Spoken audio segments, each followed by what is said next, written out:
For this video, I wanted to try a format of videos I haven't done since I was living in my van, but to sit down and have a beer with a fellow adventurer. Or in this case, a figurative beer. Because the story of this video lies within what's being said, not what you're going to see on screen, this might be a good video to have on while you're cleaning or working out, or hey, even open up your drink of choice and have one along with us. Let's introduce our guest. Folks, this is Ramdino. You probably already know him from his channel, Ramdino Hiking the Trails. Hiking the Trails. If you haven't seen it, it seems to me to almost be the news for the AT. Pretty much. I've been called the Walter Cronkite of the trail. That's before your time, but he was a famous newscaster on the nightly news. Today we're sitting down at Newgrass Brewing Newgrass Brewery in Shelby, North Carolina. Beautiful place. We're even getting to try some of the beers. This was the first hazy IPA made in North Carolina, so I'm excited to try. And they have a peanut butter and jelly beer as well, which I almost tried. I don't know how that amalgamation of a peanut butter and jelly sandwich along with beer. I've drank beer and eaten peanut butter and jelly sandwich at the same time, but it's usually with a PBR. So PBR and peanut butter jelly? That's right, PBR and PB&J. So your channel is beer in beautiful places, right? Mm-hmm. So how apropos, here we are in Shelby, North Carolina, drinking a beer. You didn't want one today? I did not. I am actually kind of on a alcohol fast, so normally I would have dove right in with several, but I haven't had a beer in a month, so I'm seeing how that works with my metabolic levels. I scrolled back to your earlier videos, and I know the AT News wasn't what it started as. How did it started as your own adventures, right? Right. So I really started, the channel was never meant to be what it is now. Mm-hmm. I started the channel and it was just going to be a place to put my hikes. Yeah. So that my kids or grandkids or anybody in the family that cared, just a place to put them, a library, if you will, because it was free, right? Yeah. Didn't have to pay for any cloud storage. So that's really what it started out. And I went ahead and opened it up to subscribers and comments and whatever, people that, in my family, I'd say, here's my hikes if you want to watch, take a look at them. And it just kind of got bigger and bigger from there. But the big thing where it really took off, I say took off, I won't have but 19,000 subscribers, so I'm not a 250,000 subscriber channel, and that's okay. Mm-hmm. But where it really took off was, and kind of my muse, if you will, or the person I looked up to was, there was a hiker that hiked in 2000 and I want to say 17, and his name was Early Riser. And that was the year in 2017-18 when I started getting interested in the trail again. Yeah. I always hiked it, in the Boy Scouts and growing up.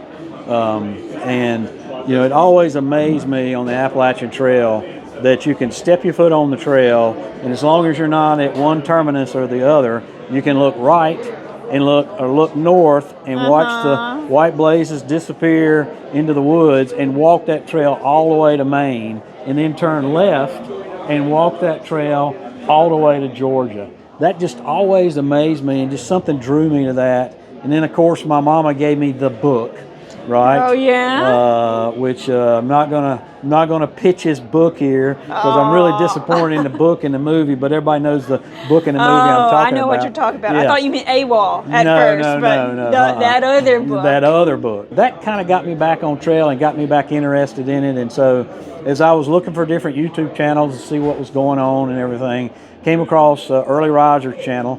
And he was doing something similar. He was raising money for something, and what he was doing was the money that he would get from that, then he would immediately donate it to whatever his cause was at the time. And he would kind of do, here's what's going on with the trail, and here's my buddies that I'm following along. Not near the scope that I do now. Yeah. And not saying that is in a bad way. Just saying his was a lot simpler than mine, and I really enjoyed watching that and got something out of it and tuned in every week. And then one day he said, hey, I'm not going to be able to do this next year because job's going to take me away, so won't be doing this channel anymore like I'm doing now. And I'm like, wow, that really sucks. because I Yeah. got something out of it, and I would see his comments, and other people got something out of it, and I said, well, somebody needs to do that, and nobody was doing it, and I said, well, I'm going to do it. So I started doing it, and of course, my videos really sucked to begin with, and I've actually had people tell me that on the trail, come up and say, you know, I really like watching your trail now, but when you first started, you were really rough. I'm like, yeah, well, thanks a lot for sticking in there with me, right? Yeah. Some of the people have been watching the channel for 7 years, but because this is my 7th year anniversary.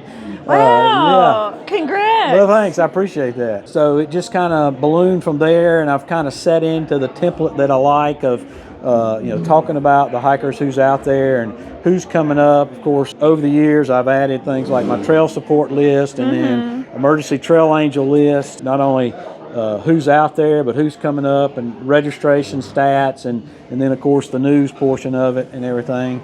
And it amazes me every year. There's always, every week there's just more news to put out there. Definitely. And it's kind of morphed into people send me the news rather than me having to go out there and find it, which is really great. Yeah. Because it cuts down on the research time. As you know, it takes a long time to put together a video, and then there's the scripting and the filming and the editing and the rendering and the loading and the thumbnail and all that stuff you got to do SEO for. So there's hours and hours and hours that go into it. The news is the main thing, and that's where most people come to it. But I have my own hikes and occasionally do gear reviews and stuff like that. Yeah, I'm always impressed when you get really detailed statistics. Yeah. And people just send you that?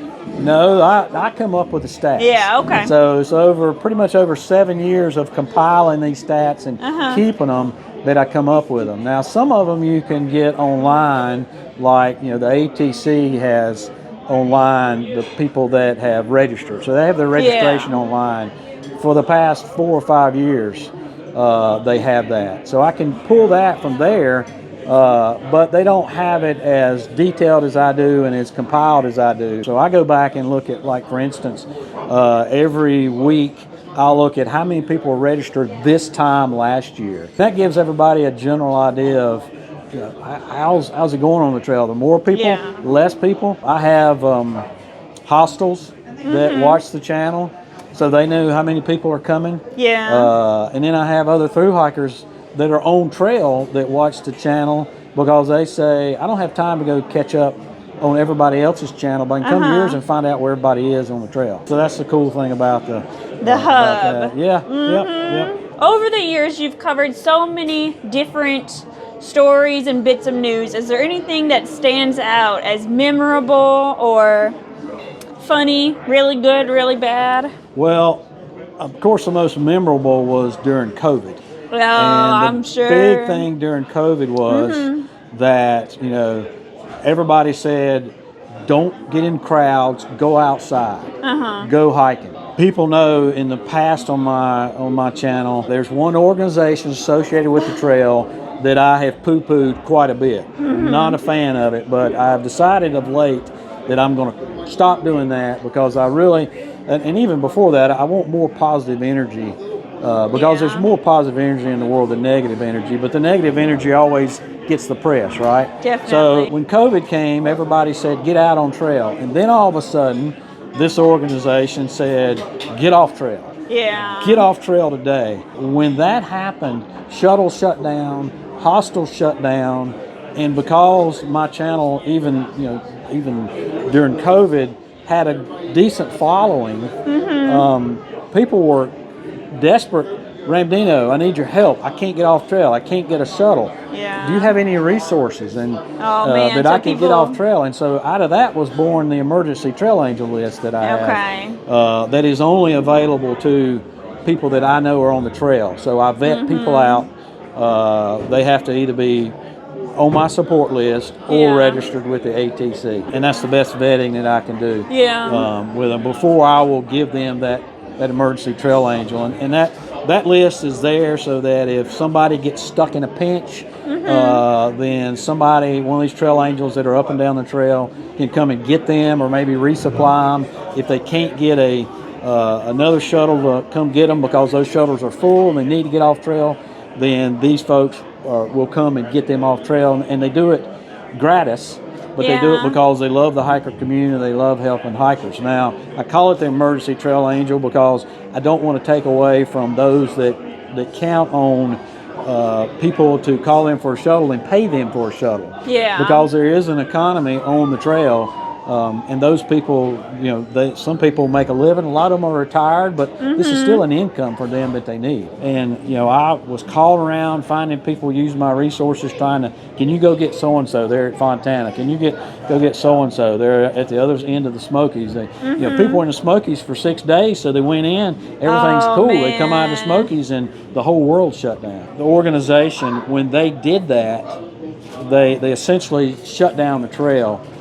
But not only that, they did it without planning ahead, and they didn't even think about the ramifications of what's it going to mean for the hundreds and 1,000 or more people that are out there on the trail. What are they going to do? And it was all concentrated, when it happened in where the hiker bubble was. And then, of course, this year we had the hurricane came through. Yeah. That's been very memorable for two reasons. One, the same organization put out, the trail shut down from Virginia to Georgia. All the Georgia hostels and shuttles, everybody canceled immediately. So they lost most of the subbo season, all of their fall leaf peepers that come out. Yeah. So the trail economy is not just based on thru hikers. It's based on section hikers, day hikers, all of that. So they lost all of that.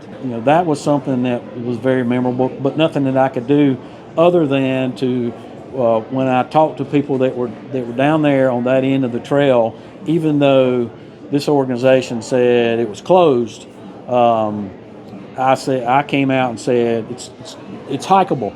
Yeah. This organization does not have the authority to close the trail. The National Forest Service does, but down in Georgia they haven't closed the trail.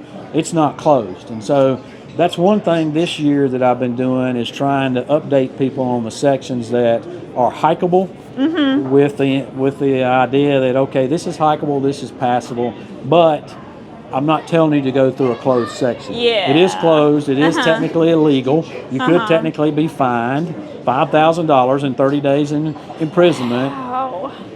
That didn't happen to anybody. Yeah. Nobody. I have not been extreme. told by anybody that they had anybody even come up and tell them, hey, you're not supposed to be hiking here. But I'm not going to tell people to shirk the law or anything like that. And so that's been pretty memorable this year. One of the things that came out on video last week, hiker sent me a video, and he was hiking, and as he's hiking, a tree falls like a foot away from him. Really? Falls down. That's a big, huge pine tree that weighed hundreds of pounds. If it hit him, would have killed him. And he's filming as he's walking, and this tree comes down right at him. That's crazy. So I'm like, that is crazy. That happened to my mom actually one time in Yellowstone. Yeah. So different place, but it's just like trees fall all the time. What are the odds they fall so close to? Well, apparently that guy's 100%. And then this year we've got some, of course, with all the storm damage, we still got trees coming down across the trail, and there's going to be a lot of trees that, just to put it bluntly, there's going to be some risky places that people go because there's going to be dead man hanging up in the trees. So Widowmakers, yeah. So people need to really pay attention to where they're camping and where they're going, and be cognizant of that. But that's one thing this year that has really stood out is the trail maintainers, and how we had all this damage on the trail, and miles of trees on top of trees on top of trees, and they have come and punched through everything. Yeah. And they have worked their rear ends off up there, and they're all volunteers. We have had some National Forest Service that have come in, a few professional sawyers, but by and large, 90% of it or more has been done by the trail maintainers. And I was privileged enough to go out with the Tennessee Eastman Club and spend a day with them going out, and just done line share work out there on the trail. And they've got it all cleared except for up at Iron Mountain Gap. There's like 0.7 of a mile that hadn't been cleared, and they stopped that. There's a huge debris field there, but before everything happened, with the National Forest Service getting reduction in force. We still don't know where that's at. They're planning on doing a salvage timber operation up there. So rather than come through and finish that last 7/10 of a mile, they decided that they would, no point doing that because it's going to get destroyed again later. Yeah. So we'll just wait and see what happens. So we're still waiting on that. There is a detour around that they've put together so people can get through there. That's good. At least there's something. I was telling you earlier, the funniest thing I think is happened to me was when I took my daughter to trail days. She came up like twice, and at trail days it's kind of I see people that I know and people know me, and a lot more people know me than I know them, unfortunately. But she was walking around and everybody would give her the camera and say, "Here, take a picture. Let me get my picture of Ramdino." She's your handler. That's right. She was my handler in the technical support there. And anyway, she looked at me. We stopped. I remember we stopped on the bridge there going over that you go across the creek there to get into where the vendors are and everything. And she goes, I never thought I'd go somewhere where my dad was cooler than me. So that was rather ironic. But it's never really a dull moment. People know that I'm good friends with Fresh Ground, so it's always fun to be around Fresh Ground and everything. Even though he picks on me all the time, but he does. Fresh Ground has to have somebody as his object to pick on. So if I'm there and there's other hikers there and he wants to do it to me, that's fine. That way they won't have to take his abuse. I'll be glad to do it. But Fresh Ground, I'll do whenever I do hikes. A lot of times he'll come out and support me, and so there's nothing quite like being supported by Fresh Ground on a thru hike. So have you ever had any? I didn't. Never ran into him. From Fresh Ground. I thought we were going to see him when I went to AT Gateways this past weekend. No, he doesn't go around those places because he doesn't like going around where everybody's going to come up and mob him. And his ministry and his deal is that he just wants to go feed hikers and help hikers, and so he's going to stay on the trail. He wouldn't be able to do that at Gateways, or he doesn't even go to trail days. Talking about seeing a lot of people that know you, I'm sure he's the most popular person out there because he's the one that gives everyone food when they need it most. There's a lot more people know Fresh Ground than know me. Yeah. Well, is there anything behind the scenes of your channel that people would be surprised to know? Usually it's a troll, but there's somebody that will make a comment about you making a living off this, or this is what you do for your living. And this is not what I do for my living. And even if you were, it's not like it you pays help a lot of people. A living wage. Yeah. And so, and that's what I'm getting around to, is that this is not what I do for a living. I have a real job. I work 50 hours a week, and then I do this as well. Yeah. I try to be a good husband. My children are grown, so we're empty nesters, but I still got to stay in touch with them. Yeah. Still try to, they're not in my back pocket. They're off the payroll, but I still, do what I can to help them out, when I can. But no, this is not what I do for a living. This is what I do for the hiker community. I like to tell people it's not my channel, it's our channel. Yeah. Because so many people contribute to it. People send me the news. We have a northern correspondent, Whispers. Marty is our Tennessee trail damage correspondent who reports in about trail damage from time to time. Marlene, who's a trail angel, her trail name is Emoji. She'll send me some information. Yeah, she'll send me some information, and then other just random people will send me some information from time to time that the hiker community needs to know. Yeah. And so it's not only about supporting the thru-hikers, but about building and contributing to the hiker community. I kind of think of myself, I don't live close enough to the trail to go out and do trail magic on a regular basis, but this is my trail magic from home that I can do to emphasize the thru-hikers out there and point people in their direction, because it means so much to them, and I don't know if this resonated with you or not, but I've had them come up and say, hey, it really means a lot for people to support me, if for nothing else, giving me a attaboy or attagirl as I'm hiking and tell me we're behind you, you're doing great. And it may push them just a little further to go another mile or another couple days or something like that.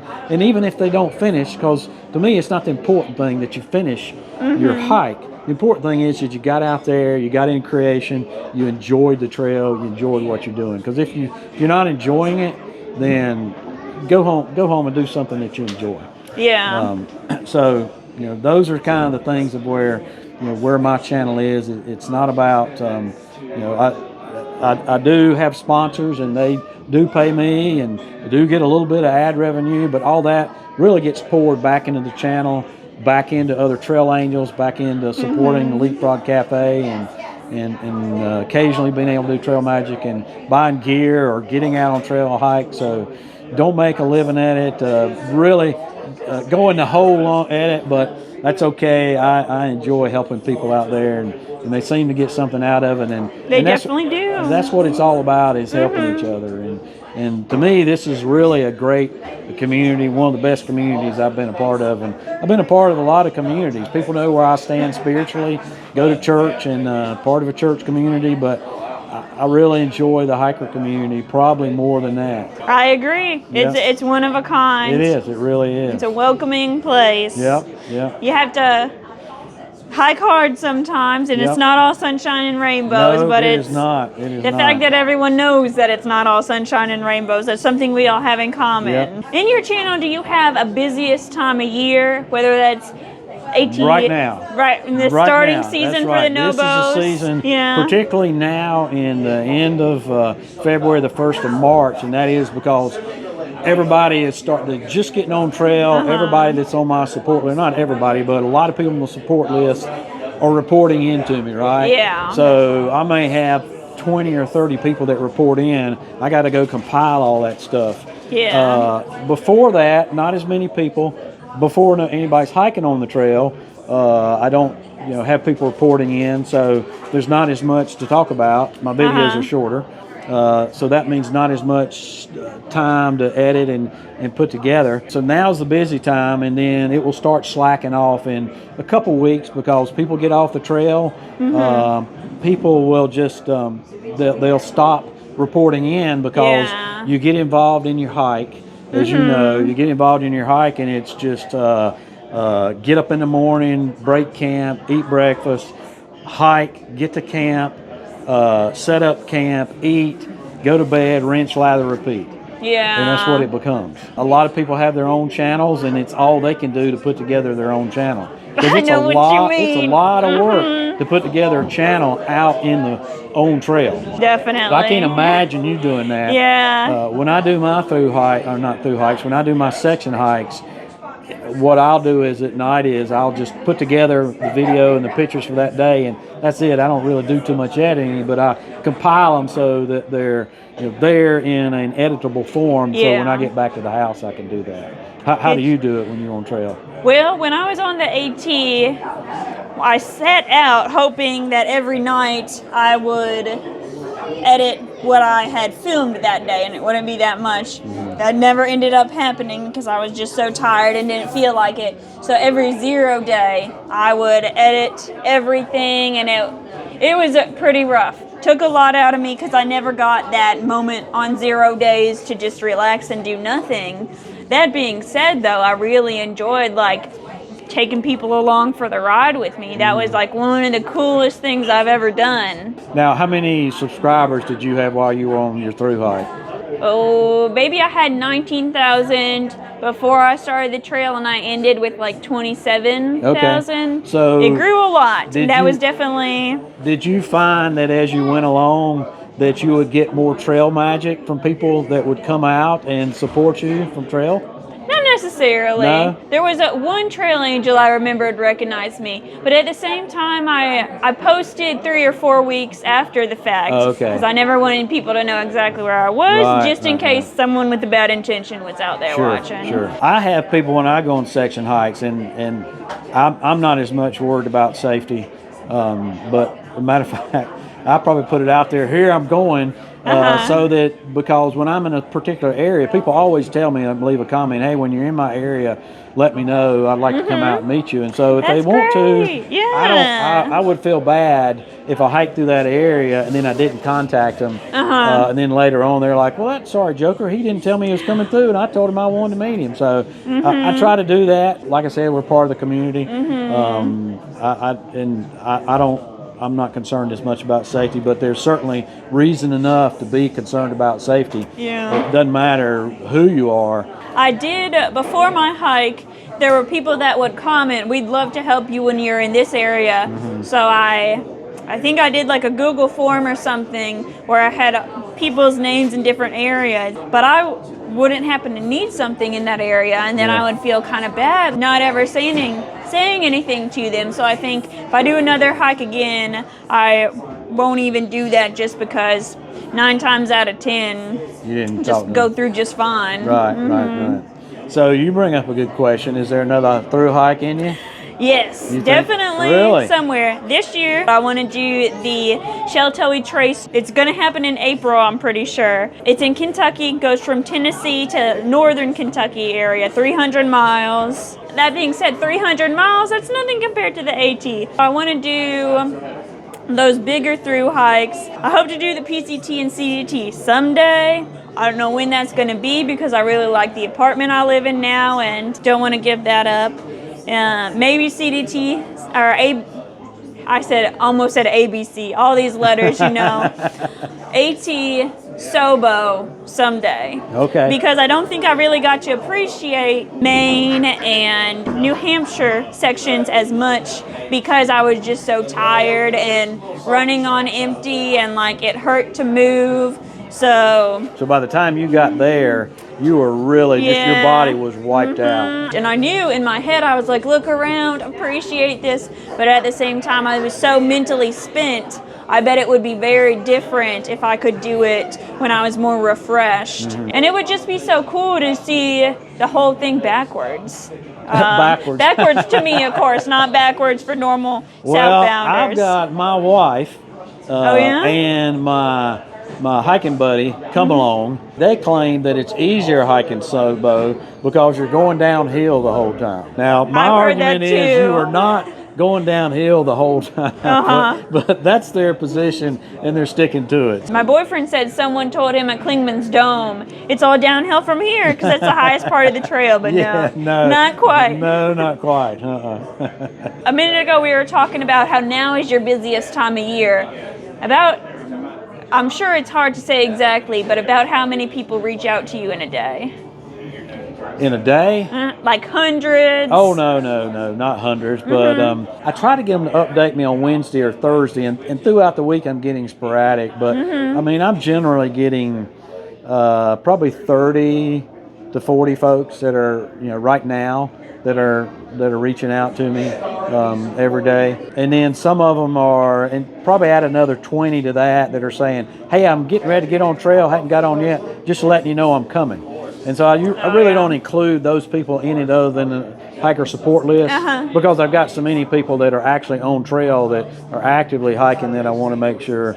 And then the intros, people will send me their intros, and so I'll put those on the channel because they went to the trouble to do it, and I've got something to show people, and that way they can, the community can start associating this person with getting ready to get on trail, and those people that send me the videos are typically people that are going to have some type of social media, YouTube or Instagram or something like that. So probably more than anything, and I'm sure you do too, is I probably get 50 to 60 collaboration requests. Really? Every week, yeah. What kind of brands? Well, it's stuff that has nothing to do with hiking. So I just erase them. Yeah. I delete them. I mean, I get knife companies. I've had, clothing companies. I actually had a sex toy company reach out to me. No way. Oh, yeah. And I'm thinking, okay, is there an algorithm that's bringing these people here? And if so, it's got to come from my hiker community. And what are you guys watching out there?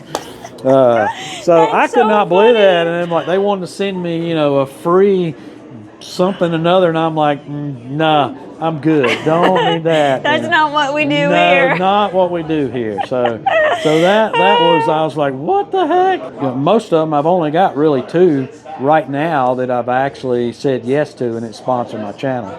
So Element Drink Mix, and I picked up a new sponsor, BetterHelp, which is a counseling service. And the reason that I agreed to that was because we lose 1 or 2 thru hikers every year to suicide.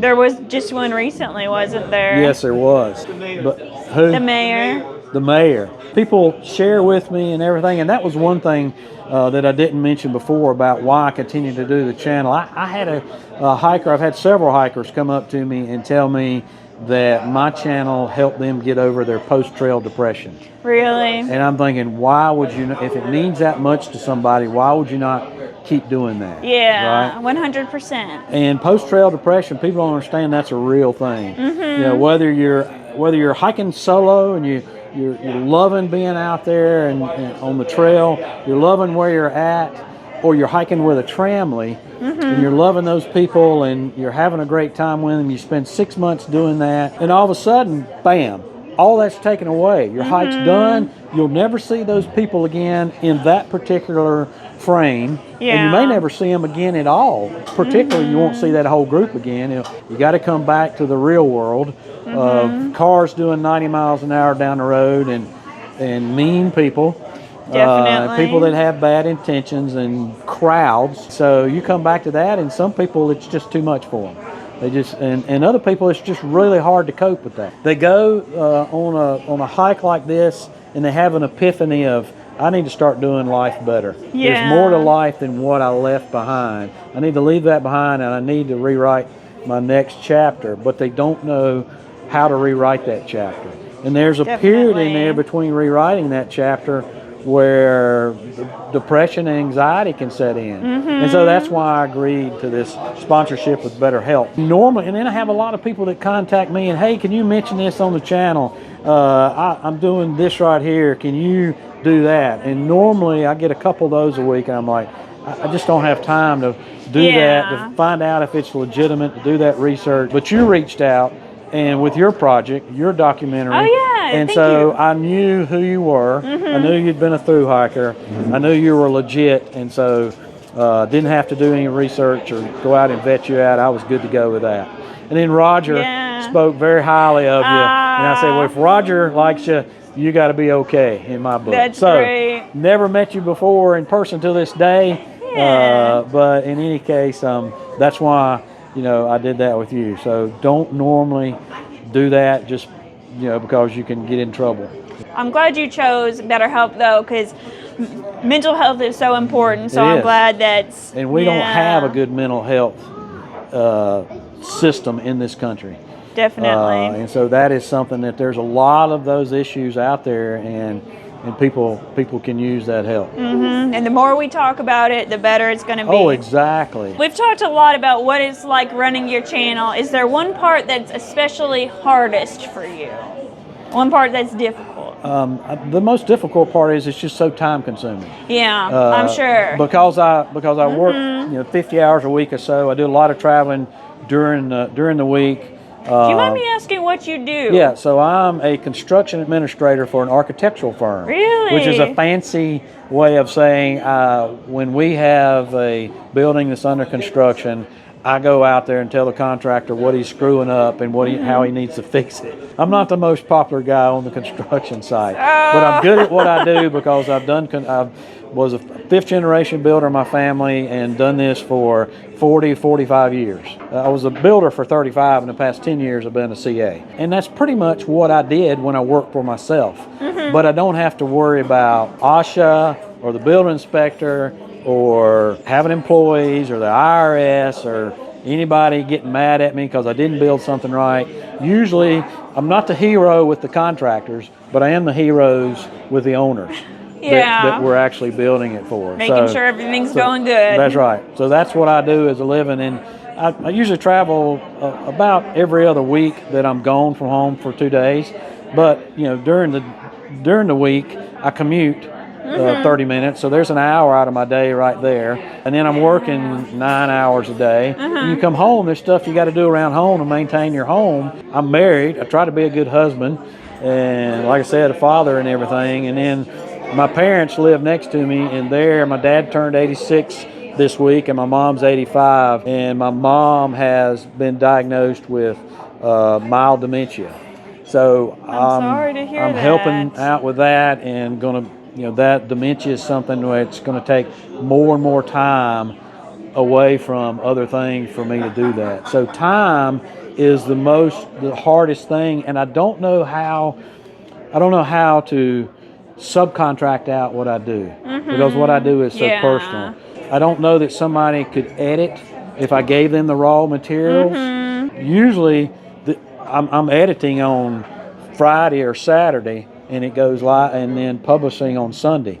You know, I could use some help with things like thumbnails and things like that, and some SEO that could help grow the channel. I had somebody helping me. I had a merch site. Nice. I still do, but I had somebody helping me with that, but that didn't work out. So I don't have anybody helping me with that. So that's kind of gone by the wayside. So there are some aspects of the channel that I could use some help with that I just don't know who to turn to. But it's nice that I do have people that do help me. And then a solo hiker from last year who finished her Triple Crown, Bright Eyes, who lost Sadie on the trail. She helped me out this year with the spreadsheet and the map that we put together for the trail damage, to show what was open, what was closed, and all that. So she was a big help in organizing that. She reorganized my Mercy Trail Angel list and made it something coherent. Occasionally there are people like her that come along from time to time and say, hey, I want to help and I'm good at this, and they do that. And so, you know, who knows, maybe somebody else will come along and take some of that off. I would like to grow the channel, not just for growth's sake, but I want to grow it because I want to reach more people in the community. Yeah. I want to help more hikers out there, and not only through hikers, but other section hikers, and enjoy the trail. And so, that's the best way that I know of, is for the channel to grow. But if it doesn't grow, I'm fine with that. Like I said, don't make a living off of it. So we're good to go either way. Do you have a favorite part of running your channel? We might have already talked about this. My favorite part is the comments. Really? The comments I get from people, because most of them are so uplifting. Now, occasionally you get a troll. I hit the third rail last week and talked about, just very briefly, I brought up about the cuts that are happening right now in our national park system, and was trying to be positive, and it didn't come off that way. I don't want to do anything political on my channel, and try to stay away from that, but there are some people that if you mention certain names or you mention certain things, it immediately goes to politics for them, and that's a third rail. And people will, they don't come to my channel for that. But the people that bring that up, they're very vehement about that. I'm a veteran, and so I signed a check to this country, to Uncle Sam, that said, here's my life, take it and use it to the betterment of this country at one time. And so I'm a firm believer in free speech, and I'll take a little bit of abuse myself. If you're abusing somebody else on my channel, I'm gonna take that comment off. Yeah. Because that's not fair to that other person to have to defend themselves. Me, I'll take a little bit, but at some point I'll just delete you. And if you come back and you keep doing it, then I'm just going to block you from the channel. Because we don't need any negative energy out here. There's enough negative energy in other communities. I want to keep the hiker community positive. Definitely. So those are the things that I don't like, but I love the comments and all the positive, and just how much people come in and tell me how much they appreciate what I do and how much a difference it makes to people, and that keeps me doing what I do. So. I remember the first comment I left on your channel. It was before my thru hike, and I was like, okay, I got to know what's going on. So I found your channel, and I said, I feel like I'm already part of the hiker community. Even though I haven't stepped foot on the trail, just hearing about other people and everyone supporting each other. That is awesome. What you do is really important. Well, thank you. I appreciate you sharing that with me. I had a guy today tell me, or this week, that's from Ireland. He's an international hiker. He's coming over here to hike in a couple weeks, and he said I was like his uncle that enjoyed hiking that he never had. He prepared mentally by watching my channel. So it's those things that I see that it means something to people, and that's the whole reason I keep coming back. It's not that I feel pumped up and it makes me feel like I'm some great person out there, some star. It's just that I'm connecting with people and doing something good for them, some way, shape, or form, making their life just a little bit better.